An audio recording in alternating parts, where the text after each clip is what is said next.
Hey guys, it's Allie. Welcome back to Infertile AF, the podcast. This is episode 209 called Michelle.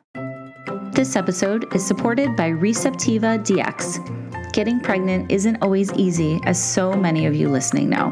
Many couples struggle with infertility, and unexplained infertility can be particularly frustrating. Receptiva DX is the only test that can identify endometriosis, progesterone resistance, and endometritis in a single sample, all causes for unexplained infertility and the success rates of IVF treatments. Receptiva DX includes BCL6, a marker that identifies uterine inflammation, most often associated with asymptomatic, aka silent, endometriosis. BCL6 is found in more than 50% of women with unexplained infertility and over 65% of women with 2 or more IVF failures. If positive for the Receptiva DX test, treatment options can improve the chances for a successful live birth 5-fold. Learn more at receptivadx.com or download their app, which is also called Receptiva DX. And for $75 off, you can go to their website, order the test, and use code InfertileAF23. Again, it's receptivadx.com. Use code InfertileAF23. Thanks, Receptiva DX. All right, guys, my friend and guest today is Michelle. She is an OG Fertility Rally member. She actually became one of our founding members when we launched Fertility Rally membership in June of 2020. So I've known her for a while. She is so sweet and cool. She's also a full spectrum doula, a yoga teacher, a reiki healer, I always say that wrong, an IVF warrior, pregnancy loss survivor, and a foster parent. So we're going to get into her whole family building story today, including male factor diagnosis that turned into multiple surgeries, IVF, miscarriages, donor sperm, and multiple egg retrievals. So as Michelle says, our story is still not over, and we hope to continue finding forever in 2023. Michelle, I love you, girl. Without further ado, guys, this is Michelle's infertility story.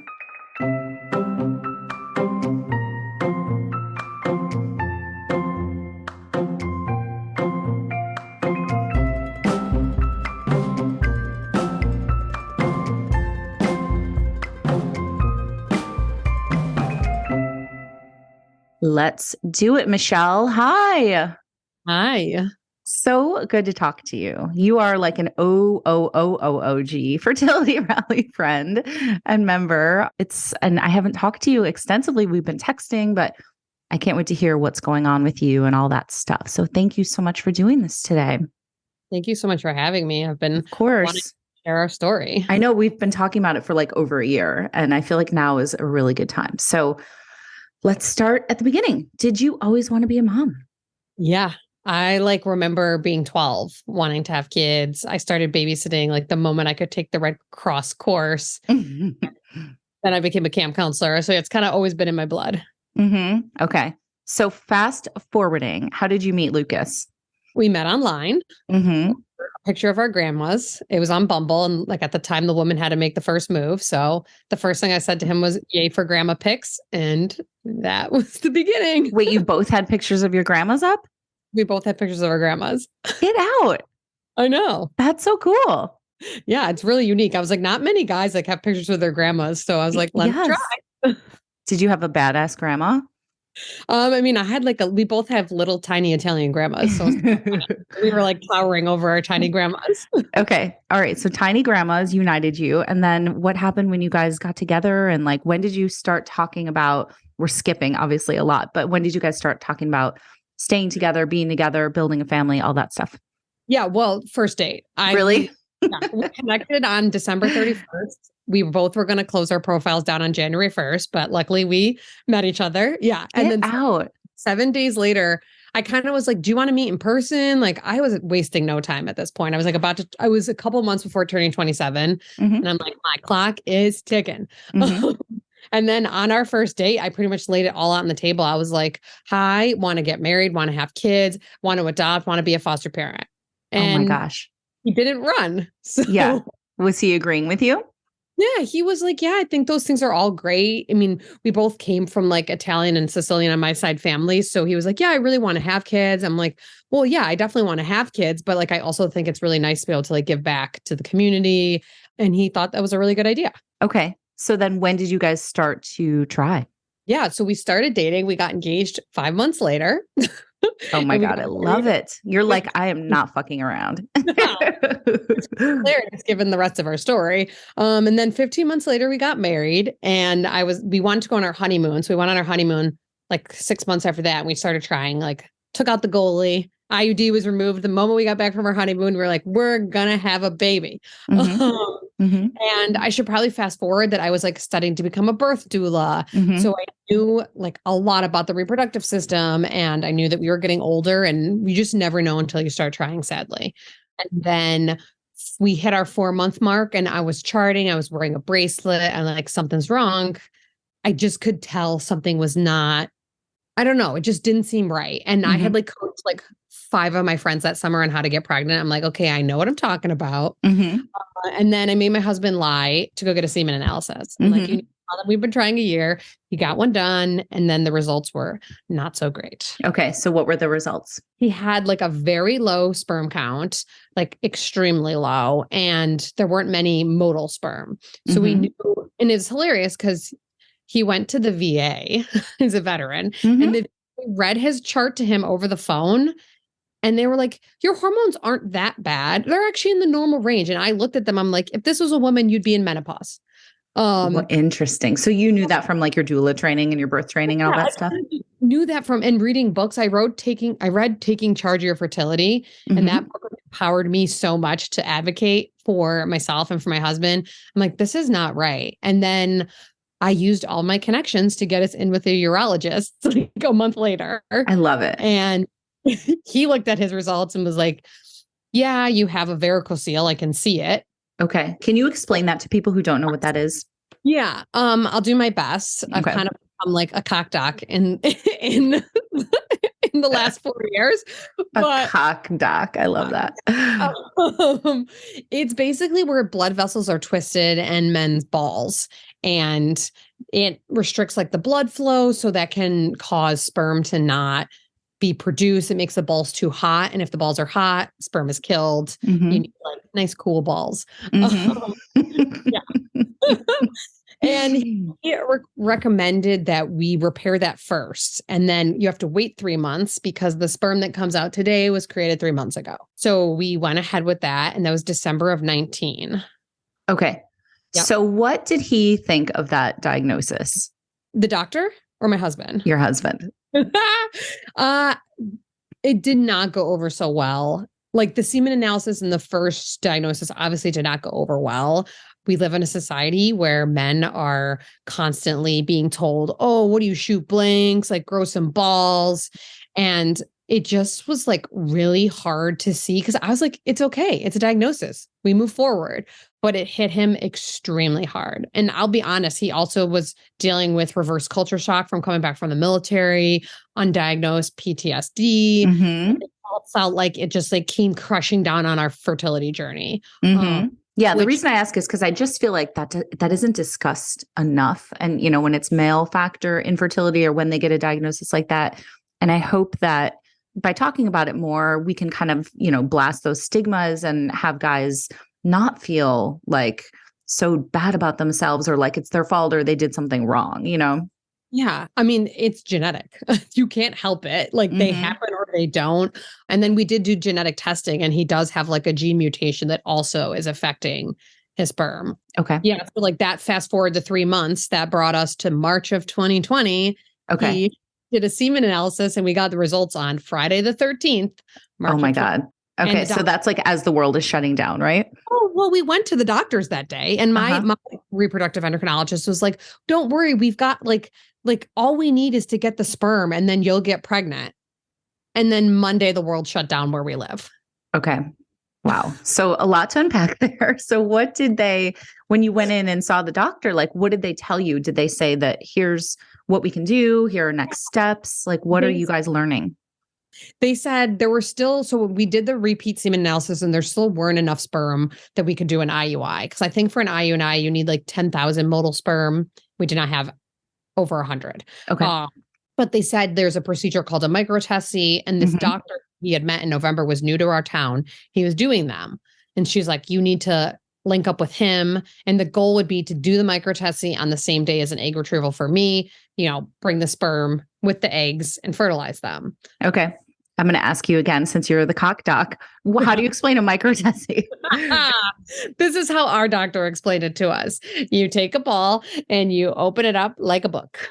You slice it open like a book and you take the follicles out. Yes. Painful. So extremely painful. And we were fortunate enough that my husband only had one ball operated on. Like you can have a microtese done on both, but the more a doctor or anyone goes into testicles, it affects their testosterone. Okay. So again, you get this diagnosis and this, next steps. What did you guys think about that? I mean, I would be like shitting my pants, especially if I was Lucas. Yeah. I mean, I'm sure he was shitting his pants, but the doctor didn't totally explain that much of the surgery till afterwards. He was just like, I'm going to go in there and take out some sperm. And Lucas was like, okay. It wasn't until afterwards that he totally explained like how it's done. Maybe that's better, right? Ignorance is more blissful. Yeah. And there are many versions. There's like a tessie, a microtese, something. All I know is that we had the microtese and that's how he performed that surgery. And because it was COVID, I couldn't go in with my husband. Okay. And our reproductive clinic opened at a different time. Like they all opened and then I couldn't get on the books for IVF at the same time as my husband's microtese. So we just decided to go in there, see if there's sperm. So we went in there. Well, our doctor went in there. There was sperm. And I'm at home getting phone calls. Oh, your husband just passed out. I'm like, well, you probably showed him a needle. Like, oh my God. These things that I advocate so hard for, that you need a person in the room with you. No one should ever go under any form of anesthesia or have to make any decision without a support person. Such a good point. Yeah. But so in COVID, there's no other way. There was no other way. And he couldn't FaceTime me because they were trying to numb him. And that's when he passed out. But anyway, so I'm at home, just literally shitting bricks. I'm sweating. I'm all by myself, waiting for the phone to ring from a nurse to tell me if there's sperm. And then I cannot remember the time that went by. I get a phone call. We got sperm. And then the doctor was like, I don't know if you heard, Lucas passed out. I'm like, yeah, I know. It's you can come to I know you live close. So come to the operating center. So I go, and this is June of 2020. I received the sperm in a specimen bag from our doctor and drive it to my clinic. Okay. So was IUI going to be what was happening then? It was supposed to be it was all it was all in little vials, and they were going to look at it and then freeze it. Okay. You can't do an IUI with microtese sperm. Sperm that comes out of the ejaculate moves different than sperm that's in the testicle. Okay. Okay. Good to know. Oh my gosh. So a lot is happening. And June 2020 is when we launched Fertility Rally. So we met you around this time when this is all happening. Yeah. So I joined Fertility Rally, and thank goodness, because I'm still very good friends with the people I joined on there, and they helped me advocate because someone, May Claire, had talked about her journey. Fertility Rally, who you had on your podcast. And she was like, hi, May Claire. And I don't know. It just helped me advocate because I didn't know you don't know what you don't know. And that's the word of infertility. Yep. Is that you have to become a mini doctor in your own system and everything else. Right. A cock doc, a mini doc, all the docs, a vag doc. A midwife. Well, that's why I think it's so great, not just Fertility Rally, but any sort of group where you can bounce questions off of each other and, go we have the 3 private Facebook groups where you can go and ask questions and, very specific niche things, but it's in a small enough community that you're not going to get a whole bunch of, not riffraff, but you know what I mean? It's vetted people that really can give you good answers. So I think it's such important to have that hive mind, Yeah, I couldn't agree more. And during this time, I have become a birth doula. I've attended births, and that just made the fertility journey that much harder because I am supporting people giving birth, growing their family. Right. And it's the most beautiful thing to watch a baby come into this earth, and also the most heart-wrenching thing when that's all you ever wanted. Totally. So tell me about the mental repercussions of that kind of stuff. What was it like for you? Like when you would be at a birth, like how did you feel? How did it make you feel? I mean, thankfully at the actual birth, I'm like high on life because I'm so passionate about birth and people being supported that I didn't process it till I'm actually just now processing it. I started seeing a trauma therapist and I'm doing EMDR work. Oh my God. I'm obsessed with that. And I want to do that too. Yeah. Okay. So can you tell people what that is? Yeah, I'm just going to keep asking you to explain things because you're so smart and you've been studying all this so much. Hopefully I say it right. I think it's eye movement desensitization release or something of that nature. Basically, you bring about a trauma in your mind and then you move your eyes, or it's basically bilateral stimulation. So you're stimulating both parts of your brain by moving your eyes, and it helps you process out the traumas. And it's been life-changing. I didn't start that though until this past summer. So I let the trauma fester for a while. Right. So I went in for my retrieval about 2 months after my husband's microtese, because you had to like get on the wait list, of course. And they retrieved eggs and then they tried to fertilize them with my husband's sperm. And we had like a 40% fertilization rate, which is not great. And we ended up with only 2 embryos from egg retrieval, which for people doing this can feel like a lot and can also feel devastating. Right. For me, it felt devastating. Okay. And we sent them for testing. And by the grace of the heavens, they both came back normal. Okay. So how did you feel when you got that news? I mean, I think that was the first time I was like, we have our 2 kids, naively. And so fast forward to October of 2020, I went in for my transfer. I transferred our first embryo, and then I had a early miscarriage. So sorry. Okay. So I remember that because you were in our groups and stuff at that point, right? So tell me about just getting that news and how that felt. I mean, it was absolutely devastating. And I hate how they call early losses chemical pregnancies. Me too. Me too. Word. I've always said, I feel like I don't know if you agree, but like loss is a loss is a loss. It's not, you can't compare all that stuff. You know, when people are like, oh, it was early, it's nothing. Like, fuck you. And honestly, doing an embryo transfer, even if you don't get a positive pregnancy test, that is a loss. Totally.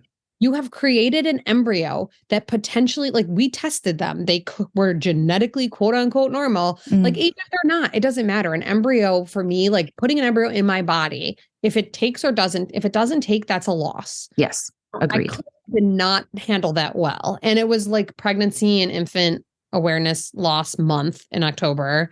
And it just felt like my world was crashing down because our clinic was so strict about COVID. You had to be tested at different points in your cycle for COVID. And my husband couldn't go in with me. I literally did this all by myself. He was able to support me like sitting in the car, but that's not the same. Yeah. Yeah, exactly. So, okay. Chemical pregnancy. Again, I'm so sorry. I had one of those as well. Possibly 2. I mean, mine were so like undefined and all early, but again, under kind of that same umbrella where like, it doesn't matter, you know, and I call them all losses and I call them all miscarriages because to me, they were. Yes. I mean, they're painful to lose through your body. Absolutely. When your like body decides we're done with this and it comes out in a period, like it is, I wish someone had told me this. It is, can be excruciating, especially with IVF when you add extra hormones. It can be so painful. So when you had that loss, did you have to take the drugs to kind of like get the? I thankfully, same. That hasn't been my first loss. And luckily I've never had to take the drugs. My body like, loves to kick things out. That's same with me. I've never had to take them or had a DNC. Yeah. Interesting. Okay. So how did you guys keep going forward? I mean, I'm going to say I was a Division I athlete in college and a 3-sport athlete in high school. And I just put on my like athletic hat and I just kept moving. Wait, what did you play again? I was a Division I bowler and a weightlifter. Amazing. I love that. And I will say, like, we lost our very close friend to cancer the like month before that transfer. So it was like, it just felt like loss on top of loss on top of loss. And then there was COVID. So we were just like losing everything that we knew that was life. So I was just like, we got to keep moving forward. We have one more embryo and our clinic had a package where you do an egg retrieval and you have 2 transfers. So I was like, I'm transferring the second embryo. I transferred the second embryo and it didn't take. It felt like it took, but it didn't take. And I was like, I just can't go back to this clinic. Yeah. Did you do early testing with that, or did you wait the 2 weeks or however many days? The second one I didn't early test. The first one I did. So like I knew I was pregnant, and then I knew when I wasn't because the line was getting lighter. And yeah, a major reason why I left the clinic was because my friend who had passed was getting chemo down the street, and I would visit her outside her window. So I was like, I can't go to this location anymore. Oh like, God. Yeah. Visceral body reaction. Like I have to leave. And that's something that I have, like, as Allie knows, but that's something I've done this entire journey is when something doesn't work, I get up and go. Yeah. Because I'm not going to keep traumatizing myself and my body. It's already traumatizing enough. Totally. So we went to, there's only 3 clinics in my town that we can go to. So I went to the clinic number 2 and he was like, I have a 6-month wait list. I was like, okay. So we waited 6 months. How did that wait feel? Partly it felt great because I knew there was nothing I could do. Yeah. Just be me, eat healthy, exercise. I just tried to like focus on life. Okay. Was there anything you were doing like exercise or like food wise to promote fertility? Like how far down did you go down those like rabbit holes and those paths? I have since gone down very far, but at the time I was eating plant-based and I thought that's so that's what I did at that time. Right. My husband and I moved during this period. So I like focused on our new house, getting it ready. And then we did an egg retrieval in June of 2021. And I felt like so great because like this time I got more eggs. We ended up with 5 embryos. He had no ability to test them. Okay. Or no, we ended up with 3 embryos. I lied. So wait, with the microtese, right? Did he, it was just a one-time thing? Yeah, and then or did he have to do it again? I told the guy we wanted to have a lot of kids. So he's like, I'm going to take as much as I can. Okay. So you're still using that sperm? Yeah. They like put it into vials. And every time we do an egg retrieval, they'll like either unfreeze 1 or 2 vials. Okay. Were you nervous that was going to run out at some point? No, we had a lot of vials. We had like 8 vials. But every time we kept considering, should we use a sperm donor? And my husband and I, we would fight about not knowing what to do because he would like be so upset watching me torture my body through IVF. Like it is not fun. Right.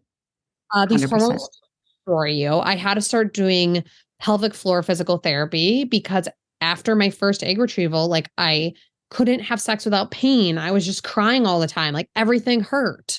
And like, for those of you who don't know, pelvic floor physical therapy is a specific physical therapist who is specialized in the pelvic floor area for women and men. And they can do manual manipulation to stretch your pelvic floor muscles and to teach you how to relax your pelvic floor or engage in what you need. And to this day, I still do it once a week. I'm going today. Okay. It's like saving my life through the hormone fluctuations, through the fertility treatments, through the losses I've had, like backs to your pelvic floor. And from being an athlete, my pelvic floor was super tight. So when everyone's like, just do Kegels, that's not what I need to do. Right. I need opposite. I need to relax my pelvic floor. Gotcha. Okay. Good to know. Good to know. Okay. So what happened next? So we transferred again. October seems to be, not only did we get married in October, we've had 2 embryo transfers in October. And I was like, we're not doing them on the same day. I'm like, I'm changing my luck. So I picked a different day. We decided to transfer 2. I don't know. I kept hearing these stories of people who didn't have luck when they put 2 in, like their body just like responded better and it worked. Okay. And these are frozen transfers? Frozen transfers. And this was my first like totally medicated frozen transfer. I had done like semi-natural and then like a little bit of a modified medical transfer where I didn't do estrogen, but I just done progesterone. But this was my first time I was doing estrogen shots and progesterone shots. But what I didn't realize is this clinic, he doesn't test your hormone levels. Okay.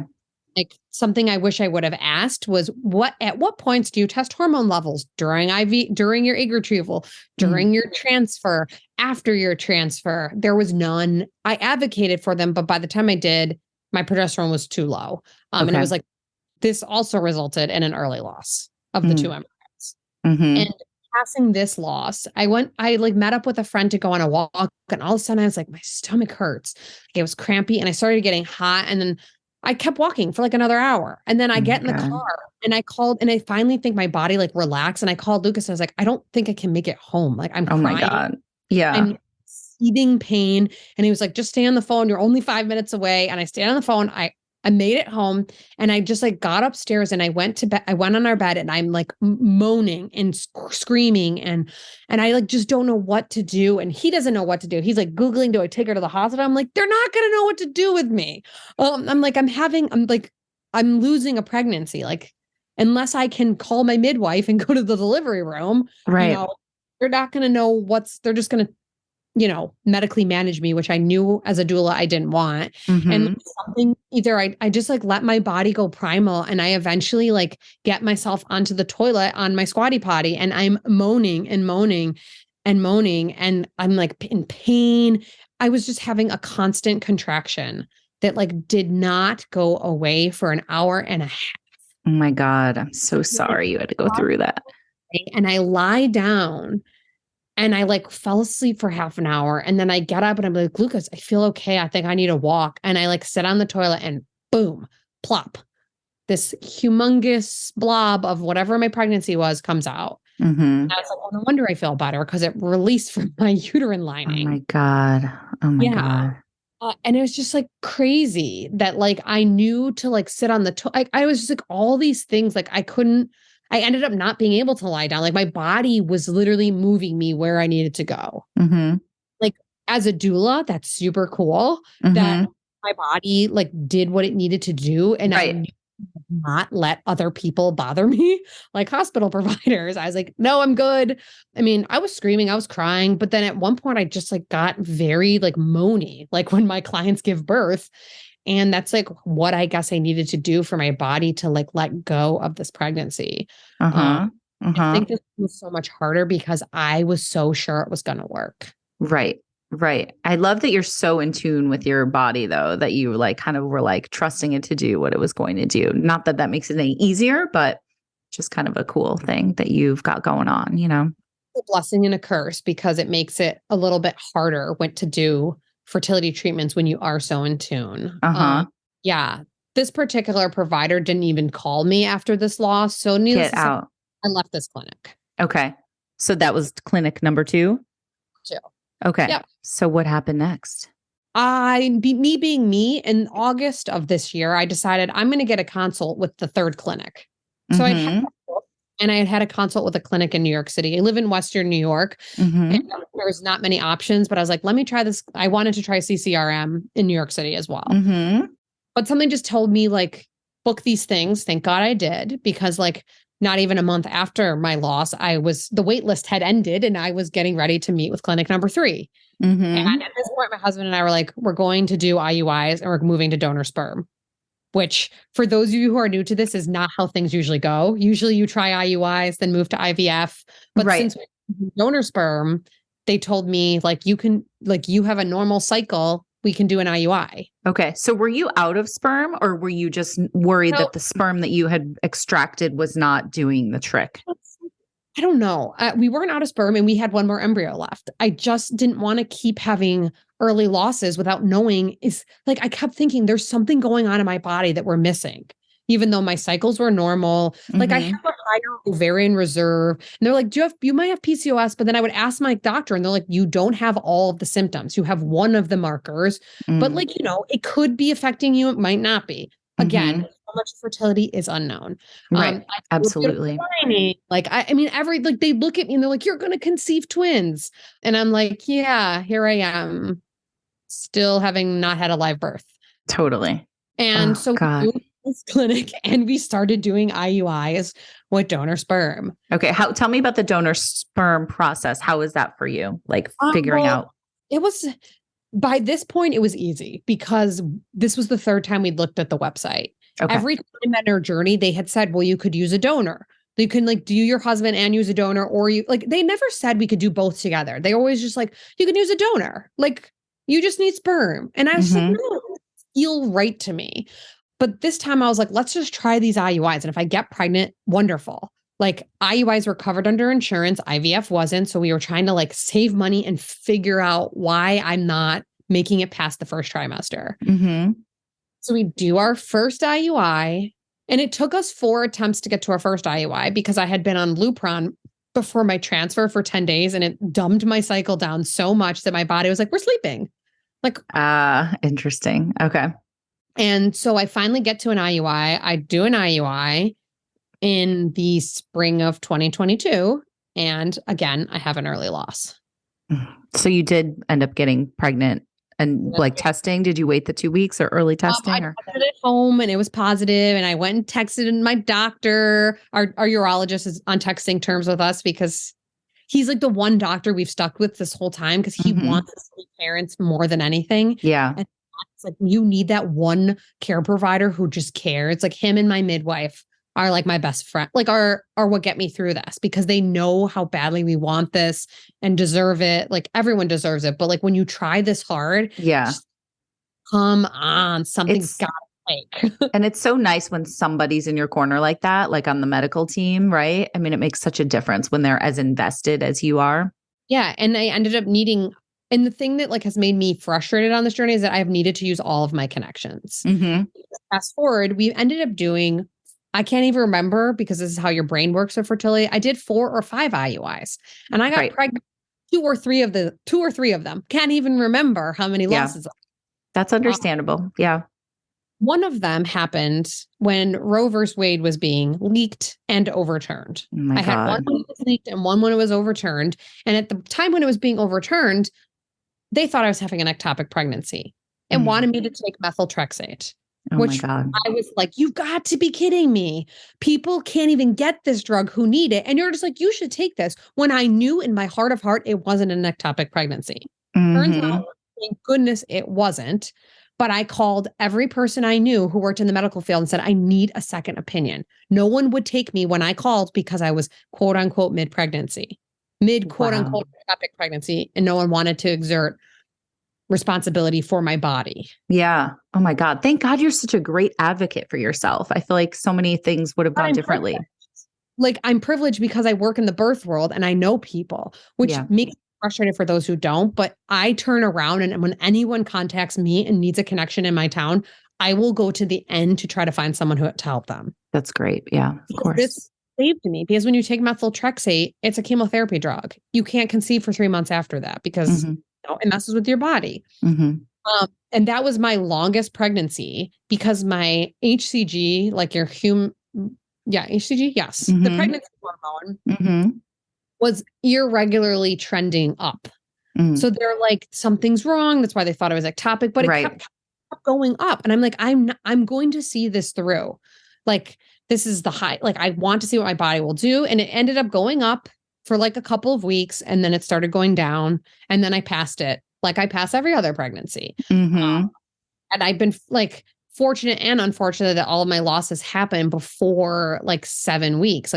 So it's easier to pass those naturally because there's less developed in your body. But after my last one, summer of 22, I'm like, Lucas, we're going back to IVF. Can't do this any longer. Oh my God. So you guys have been through so much at this point. Like, how was this on your relationship? Like, thank God we really love each other. And we both go to therapy individually, together, and then we both go to trauma therapy. Interesting. Okay. Yeah. Okay. I mean, I would say therapy and we really are soulmates. Like, it's just like, I couldn't do this with anyone else. And a large part of the story that I have seemingly forgot to mention is that I wanted to adopt during this period. So it's like at each year mark that we didn't conceive, we tried something else. Okay. So we worked with an adoption agency and fast forward. Now it'll be 2 years this coming June of 23. We haven't adopted a baby yet. Because it's very slow. Right. Can you explain that a little bit more? Why is it so slow? Why is it so difficult? Why does it take so long? But when people tell people just adopt, I literally want to shake them. Seriously, throat punch. It's extremely expensive. The way COVID hit, people weren't having accidental pregnancies. Mm-hmm. Like there were less one night stands because people weren't going out. So that stalled a lot of pregnancies. Mm-hmm. More people were choosing to have babies. Previous to last summer, there was more access to care. If someone wanted to terminate a pregnancy, they were able to. More access to birth control. I just don't know. More people are finding family members. It's quite fascinating because a year later, my husband and I decided we're going to become foster parents. Mm-hmm. And the foster care system is completely overrun in this country. There are so many kids who need homes, but yet like babies, there are less babies that need to be adopted. Mm-hmm. Just as your dynamic. So foster and adoption, those are two totally separate entities. Yes. Okay. You can opt from the foster care system, but you need to be a foster parent first. Okay. So did you get the ball rolling on the foster system as well? Did that a year after the adoption. Once we were cleared with our adoption agency for a year, we'd always wanted to foster, but there was COVID. And then we were like, we're going to have our babies, then do this. Infamous last words. Let's have kids first, then. And I just think it was like, I'm a faith-driven person. And I think it was just like God's way of saying, stop letting infertility, or I should say IVF, run your life. Interesting. Yeah.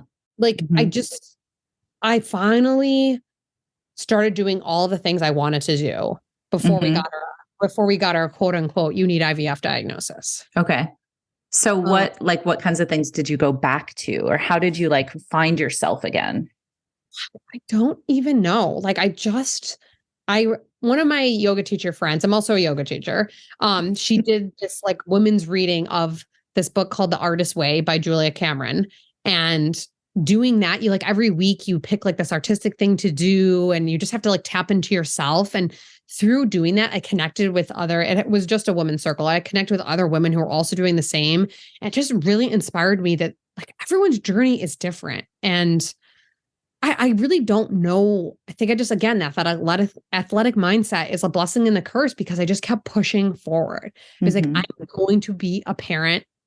It's all I've ever wanted. And I stopped caring so much about genetics of the child. And I always said this, I want to birth a baby, and I want to be a parent, but I didn't care if I birthed my own child or someone else's child. I just love birth. I just want to give birth, and I want to be a parent. And my therapist was repeat what you just said back to me. And I did it. And she's like, so that should tell you both something, that you don't care about the genetics. And that's what helped us use a sperm donor. And I watched same-sex couples give birth, carrying other people's genetics. And it was the most beautiful thing ever. And then I realized I love babies. I love kids. I don't care where they came from. Yeah. I love my husband more than life. And thank God I'm not related to him. Right. Yeah. So I don't know. And then we became such a good realization. Yeah. I'm by no means related to my husband. Thank God we did 23andMe just to be certain, because we're both Italian. Not at all related. And yeah. And so we took the foster parent class, but it's a very long process. And in the meantime, I decided to do a third egg retrieval with donor sperm. And I feel like you always have a million different balls in the air, literally and figuratively. And other people's balls. And other people's balls in your hands, in the air, on the table. Yeah. We decided to do this third retrieval. And I said, so when was this? What's the timing on this? Well, I just did it December of 22. Okay. Foster parent classes in September of 22. Okay. So can you tell us a little bit about, I haven't talked about fostering that much on this show so far, believe it or not. But I'm so curious about it. Can you give us kind of broad strokes? What are the classes? What are the main kind of tenets of it? Yeah, I think it's different in every state, but I'm in New York State. So our class is a 10-week class. It's 30 hours of training. And in order to be approved for the class, you have to have your house pre-approved. They come through and they look through your house, and then they tell you need X, Y, and Z, baby gates, cribs, beds. And then the classes are supposed to prepare you for having a child dropped off at your door. But they're kind of old, at least in our state. They haven't been updated, and they're working on a trauma-informed training, which I think would be so helpful, because you receiving a child is the child's traumatic day, because they're being removed from their household, from everything they know, and they're being brought to your house where they know nothing. Right. In these classes, you take them with other people, and those people, like your infertility friends, become your support system, because becoming foster parents, and they have the same questions as you, and they don't know who to talk to about this and that. And I mean, it's by no means easy because you get a phone call and they tell you all they know about this child and you have to say yes or no. Sometimes you have time to call your partner. Sometimes you don't. Oh my God. So it could be like at any point, because these are not necessarily, it could be a desperate situation, right? Like we need to place this kid now. Is that? Yes. And like they're usually during the day, unless you're like an emergency foster home. And then you say, I can receive a call during the night. But we decided not to do that because we knew we were doing IVF. So this is how our universe works. I had my retrieval on December 6th my third retrieval on December 6th of 2022. Exactly 3 years after my husband had his first surgery. Wow. Same day, we decided the same microtese sperm and the donor sperm. And when I had gone for a check, like the weekend before, they're like, expect to get like 12 mature eggs. And like, I felt like devastated. Like I'm putting so many hormones in my body. I like wanted more, which 12 seems like a huge number, but I was like, I had 20 retrieved my last retrieval. I was like, I can do it. Mm-hmm. So, but I was like, Lucas, if it's 12, we're only using the donor. So I went in on Tuesday. I went in for my retrieval. It was that next Tuesday. And my husband gave a fresh sample just in case there was like sperm in there. Okay. Just try. You never know. Sperm is weird. People have amazing count one day and not the next. Okay. And I woke up from anesthesia. Thankfully, by now, my husband could come in with me to this clinic. Mm-hmm. That was really good. And I was empowered. And I told my anesthesiologist, like, I have trauma with anesthesia. So like, please be kind to me and give me warm blankets. Mm-hmm.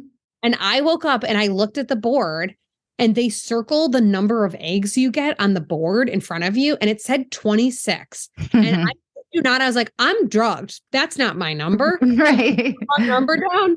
And then this is where my advocating had to kick in. They wanted me to tell them how many of my husbands and how many of the donor before we knew how many were mature. Oh God. Okay. To IVF, not every egg that comes out is mature enough to fertilize with sperm. Mm-hmm. Like sometimes, like in our clinic, they'll just take all the follicles. So you could get 26 out, but only have 10 eggs. Right. Exactly. So I was like, I'm waiting. And like, I had to like on the intercom advocate this, by the way, because no one was in the room with me when I was advocating. And I said, you must call my husband back here. I'm going to be under anesthesia and I am not making a decision without him. Right. Good for you. Yeah. So I think because I was so adamant about this, they brought him back and we waited. And then the doctor came and told us, like, you have 22 mature eggs. And I was like, wow. So how long did you have to wait to get that number? Like the attrition is pretty quick, right? But this clinic, for some reason, doesn't tell people to the next day. But I only had to wait like maybe 10, 15 minutes. Again, I'm under anesthesia. I just got up from anesthesia. I have no idea. And it was also an excruciating pain. I was like, I guess the more they go in there, sometimes the more it hurts. I don't know. I've had retrievals where I felt like I didn't even have them, and ones where I was like, my ovaries are on fire. Right. This time I woke up, my ovaries were on fire. I was like, I need pain pills, which I don't like taking, but I took them. Okay. I don't like taking them for like because they mess up my stomach. They give me like stomach pains, which I'm trying to get rid of. And so I said, 22, great. We'll do, I don't know. I can't remember the number. So I said, we'll do 13 with my husband and 13 with the donor and the rest with my husband. Mm-hmm. And we went on with the day and I was like, that's a great number. So excited, then you don't know because it's the waiting game. And the next day I get the phone call and I ended up having 24 eggs. So 2 more were mature. Okay. So I decided to use the donor as opposed to my husband. Cause I said to them, like, if Lucas's sperm doesn't look good, can you just like use the donor only? They're like, no, we can't do that. I'm like, this is ridiculous. I am paying you so much money and you can't like make this decision on the fly. Mm-hmm. I lived in some place like California or New York City, they would do that for you. But because it's not like a massive, massive clinic, I don't know. It made me really frustrated, but I was like, there's so many things about this I'm frustrated with. 100%. But I'm really grateful that we got a good number. That would I change the cycle? Because I know a lot of people like to know what you did differently. Right, exactly. If I use the HGH, which is human growth hormone, not fun for me to be on, but it really helped my ovaries respond. I believed that I had the best amount of, like my eggs looked great. And from this cycle, we ended up making 13 embryos. Wow.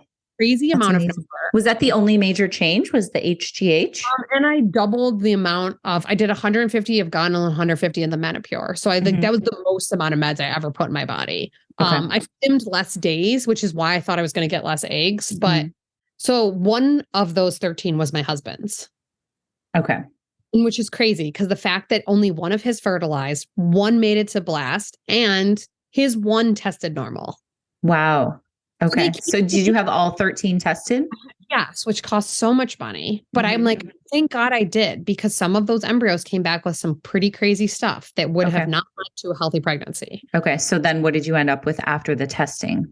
6 embryos. 6 embryos. Wow. That's still, I mean, to say that's good is, I know you've been through so much, and it's like, and it's funny because as I say this to you, I can't even fathom that being like, I'm like, that could be my kids. Like, I don't even think that anymore. Right. Just 6 embryos for me that are there. And our plan, like right now I'm doing 3 months of Lupron because the one testing that I had not done was like a receptiva. And I did it and it came back that I have possible endometriosis. Now, the only way to totally know you have endometriosis is to do the surgery where they go in and look. And I'm like done with surgeries. I consulted with my third OB because I work with midwives and OBs do surgeries. So I kept finding new OBs, and she took so much time with me, and she was like, the Lupron, like, let's try it. You haven't done it. She's like, I don't know if you really want me to go in there with a microscope and a camera and like pick at you. She's like, this test could mean you have endometriosis and it could mean you don't. She's like, we only know if we go in, and you might have this little speck and I might remove it and you might start having pain. And like, I don't have pain with my period. So like, I just don't want to like muck up my system. Totally. That makes sense. I also believed that the endo diagnosis was because my estrogen has been rising so high. And when you have high estrogen, it makes yeast grow in your uterine, like in your uterus, and yeast leads to endo. So at this point, I somehow got a consult with the head doctor, and he told me to go on an all meat diet. And I was like, you're crazy. That's like the opposite of what you'd been doing when you first started. Yeah. Yeah. So we did it. My husband and I were like, we're going to do it. And I had started doing this before this retrieval. So like this could have helped. I literally went like carnivore, and then I moved to more keto because I was like, I can't eat only meat for 2 weeks. What was the rationale behind that? That anytime you stick a plant into your body or a grain, it's a carbohydrate, and carbohydrates are processed as sugar. But when you stick meat into your system, it has no carbohydrates. It's processed in and out. The theory is that like vegans and vegetarians are super inflamed or can be super inflamed because they're basically all you're eating is carbohydrates, because sugar carbohydrates. And he had a point. And I was just like, he just babbled and babbled. And I was like, we're going to try it. I'm down to like, if someone really tells me something, and I will try it, because that's how this works. You have to keep treating protocols. Totally. And I did it. And I mean, it did something. And then I went like, I haven't retested the receptiva, but like I see a functional med doctor, and I no longer am testing positive for yeast in my body. So I think that like through using a diet, I was able to like get my system to attack the yeast. But as an extra precaution, I decided I'm going to do 3 months of Lupron. Which basically takes all the estrogen and removes it from your body.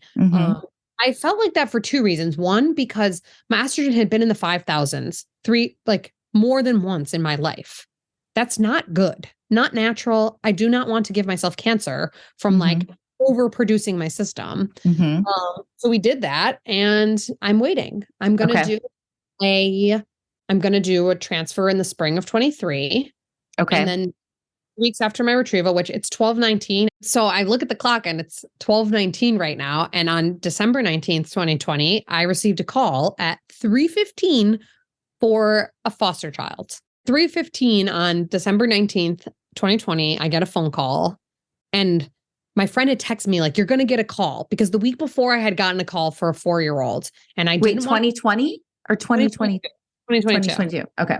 My brain from 2020 on is mush. Right.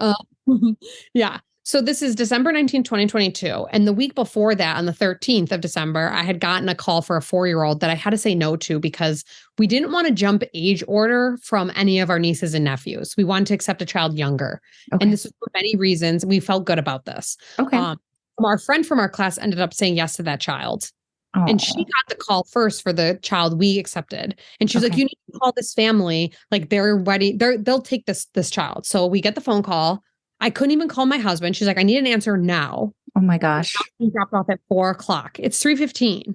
Oh my God.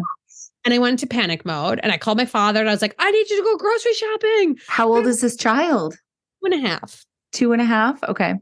So from 3:00 to 5:15, I went through the house like a madwoman, gathering, I don't know what, trying to like tidy the house. I don't know why I was tidying for a toddler. Sure. At 5:15, a little girl walked in our house. Oh my God. And why do I feel like I'm going to burst into tears right now?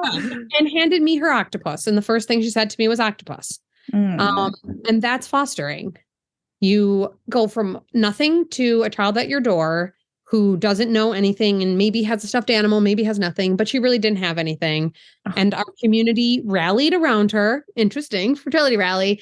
And it was the week of Christmas. And I just texted a few friends and these people in my community came and just dropped bags of clothes off, diapers, wipes, Christmas gifts. And my friend posted on her Instagram and I just drove around to people's houses and got stuff. Oh my God. That's so amazing. I'm like fully like welling up with tears right now. I know. And it's like when we were able to give this girl like a Christmas and like, who knows what the future holds? She could be here for a couple of months. She could be here for the rest of our lives. That's fostering. You just don't know. Right.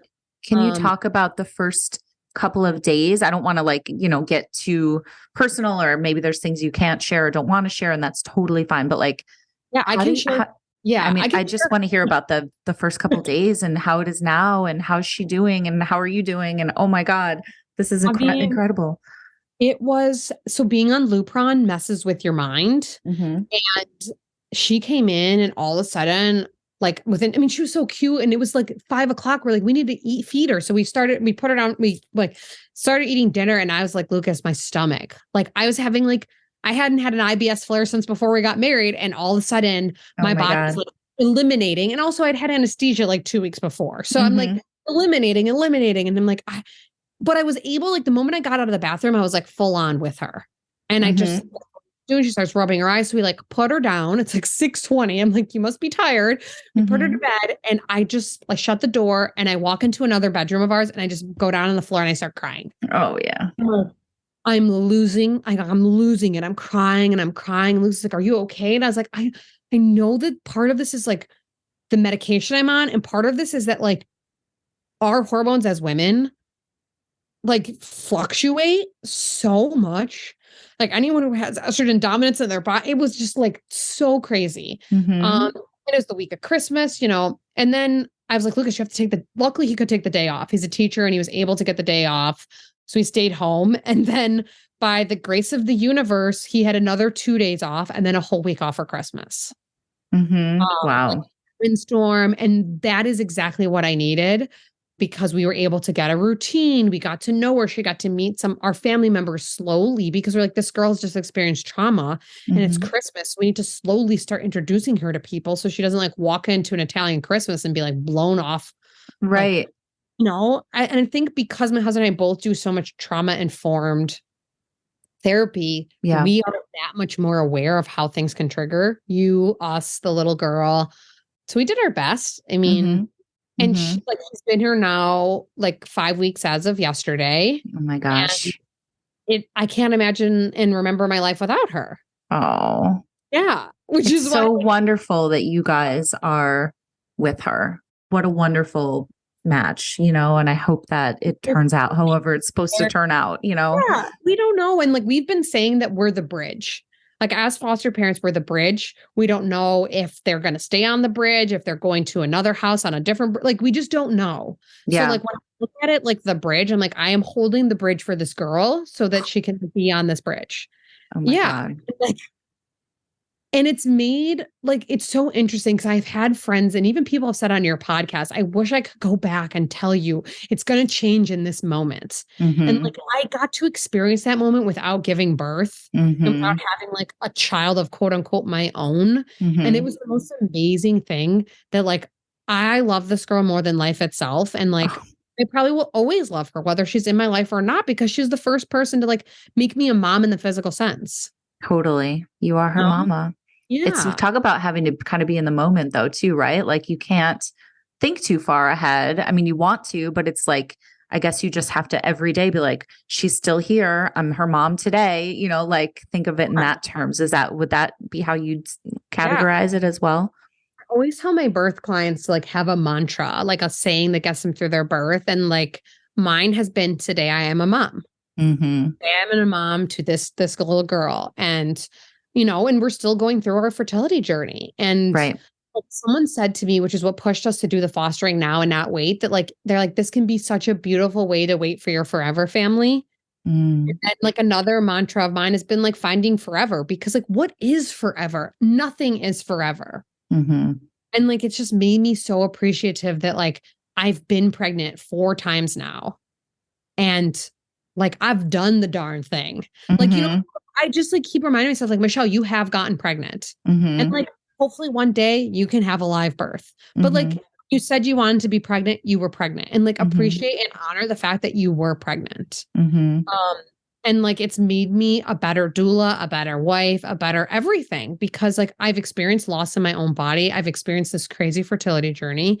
And like now as a full spectrum doula, like I can sit with someone who's going through the worst part of their life, having to make either the hardest decision, or they've lost a baby, or their baby is no longer able to like proceed on the pregnancy. And like I can be with them and like know that like I'm sitting there for them, because Mm-hmm. all I ever wanted on this journey was someone to just like sit there for me. And like my husband has been that as best he can, but like he also hasn't had to experience it in his body. It's different when like you can experience loss and trauma and you sit with someone who's experienced it. You're like, I honor your story for your story, because like I have my own, and like together I can just hold space for you.